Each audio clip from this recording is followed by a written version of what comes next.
संथाल परगना का है। चर्चा होगी तो मुझे लगा कि सरकार के एक संज्ञान में या सूचना कहिए या सुझाव कहिए, मैं थोड़ा देना चाहता हूं, क्योंकि संथाल परगना में जिस जगह को लेकर के पड़ैयाहाट या गुड्डा का जो अडानी पावर प्लांट की समस्या को मैं जानता हूं, समझता हूं,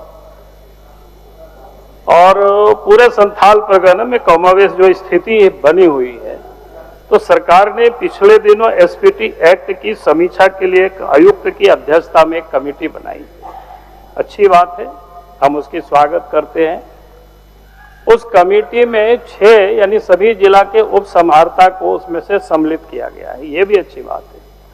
लेकिन संथाल परगना, आप उस क्षेत्र से आते हैं, जानते हैं कानून कितना पेचीदगी है, और हमें लगता है कि मात्र अफसरों से यह ठीक नहीं चल सकता है। उसमें से कानून का जो एक्सपर्ट है, जैसे वकील होते हैं सीनियर, उस कमेटी में उन लोगों को जोड़ देना चाहिए, ताकि उस कमेटी में लोग रहेंगे तो अच्छी ढंग से चर्चा होगी। मैं इस बात को इसलिए कह रहा हूं, उसी अडानी पावर प्लांट को लेकर के जब जमीन का अधिग्रहण हो रहा था, तो संथाल परगना में जमीन की कोई स्लेबुल नहीं है, कहीं कहीं स्लेबुल है। तो जमीन की कीमत कितना लोग लगाया था, 2.5 लाख और 3 लाख रुपया प्रति एकड़। प्रदीप जी को अच्छी तरह से पता है, क्योंकि प्रदीप जी ने खूब संघर्ष किया, हम भी उनके संघर्ष में साथ थे।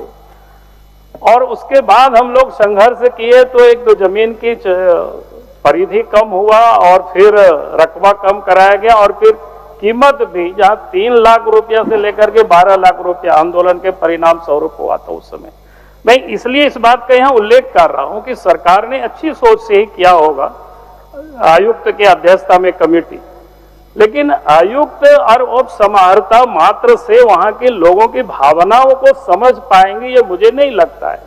पूर्व में जो हमने देखा, अगर लोग पूर्व में भी समझते उस समय, तो शायद इस प्रकार की कीमत और बाकी चीजें लोग नहीं करते। इसलिए हमारा सरकार से ये सुझाव रहेगी, ताकि कोई समस्याएं नहीं पैदा हो, उसमें अगर संभव हो तो एक्सपर्टीज को, जनप्रतिनिधि को भी आप शामिल कर सकते हो, और कानून के विशेषज्ञों को भी। सरकार से मेरा एक सुझाव रहेगी, क्योंकि विषय संथाल परगना एसपीटी एक्ट से भी जुड़ा हुआ है, भले वो एक प्लांट है, लेकिन इसलिए मुझे लगा कि इस विषय को सदन के समझ आपके माध्यम से हम लाए। आप मंत्री जब अपना उत्तर देंगे, तो हम जरूर उम्मीद करेंगे इस पर भी वो उत्तर अपना दें।